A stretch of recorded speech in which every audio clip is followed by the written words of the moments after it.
Video response to P226 Nut. And this is in response to your video to Slam Dangy 6969 about inflation. I love economics. I love the topic. Putting this on the SoPal channel because I don't want to spam the Lambdog 76 channel because I'm trying to do something different with that thing. You definitely took the fiscal conservative thing to the next level. Something that you and I share, looking into that, wanting a hard currency and a hard value backing up the dollar. I completely get that. I do, however, take exception to something you mentioned about the boom-bust cycle.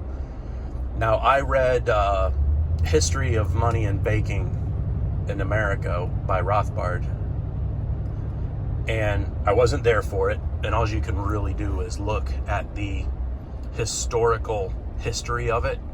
And in the 1800s, the 19th century, the boom-bust was somewhat more severe, and that was at a time when we had a hard-backed, gold-backed, silver-backed, I don't know, you mentioned the silver thing, I don't recall that, but we had a gold-backed currency.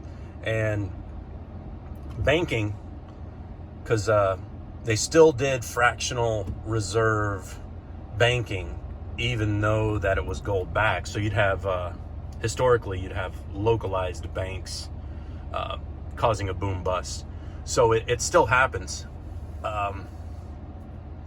There's a danger to it, similar to any danger that you have in Keynesian economics. Over the years of YouTube and over the years of debate, I've heard many times, many arguments where the dollar failing has been a prediction, and the petrodollar was used as an example. P.D. Lumina wrote a good book about it. Nice little short story about the scenario, but yet it didn't happen. And then 06, around 06 and everything, it didn't happen. Now, between, as you pointed out, between W and Obama and all things following, we're looking at a exponential, if not astronomical, growth of the balance sheet of the Federal Reserve. With inflation, you had mentioned printing money causing the devaluation. Yes, 100% true in the M1. However, fractionally and reserve type banking, loan banking and scaling out debt even beyond the hard money, there's no particular cap on extended debt other than a percentage of the gross national product. So I think what I'm trying to say, I agree with all that you mentioned. However, it only works for a very more simple economy. And it may boil down to that. But to steel man the reason for pumping into the economy, which is something that W did between sending checks out to everybody and then COVID sending checks out to everybody. The idea is to kickstart and prime the economy. Long-term result is the inflation. But with the lockdown we had, you had a serious situation. That's a serious hit to GNP. You had a breakdown of supply chains, which our economy with the just-in-time shipping, so nobody has to shoulder hard goods inventory. Just a recipe for disaster.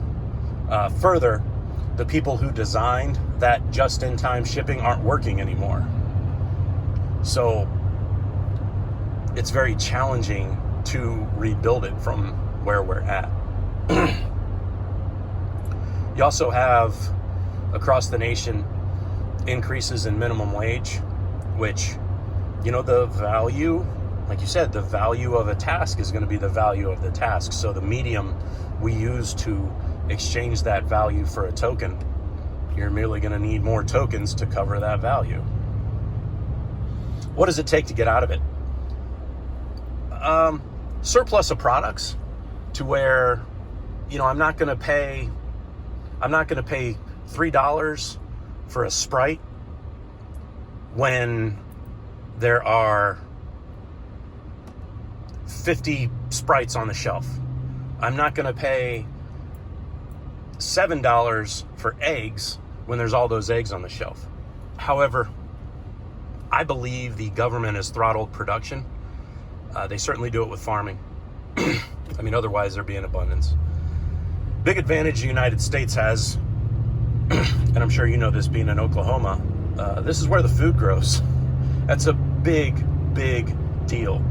This is where the food grows. This is where the silver was found.